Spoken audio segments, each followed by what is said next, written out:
দেখুন, সমস্যাহীন জীবন হয় না। সমস্যাহীন জীবন হয় না। জীবনে সমস্যা, দারিদ্রতা, কষ্ট, অবসাদ এগুলো থাকবেই। আমাদের সভ্যতার বয়স যত বেড়েছে, এগুলোর প্রভাবও আমাদের জীবনে ততই বেড়েছে।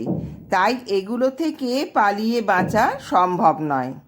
এগুলো থেকে পালিয়ে বাঁচা সম্ভব নয়।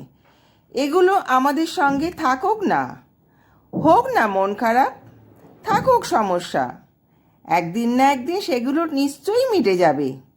এই পৃথিবীটা একটা নাট্যমঞ্চ, আর আমরা সবাই বিভিন্ন স্ক্রিপ্ট হাতে নাটক করে চলেছি।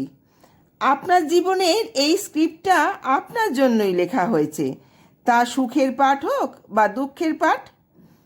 সুখের পাঠটা যেমন আনন্দের সঙ্গে অতিবাহিত করেছেন, তেমনি দুঃখের পাঠটাও অতিবাহিত করতে হবে।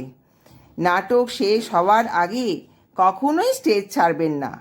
নাটক শেষ হওয়ার আগে কখনোই স্টেজ ছাড়বেন না, কারণ এই নাটকের নায়ক বা নায়িকা আপনি নিজেই।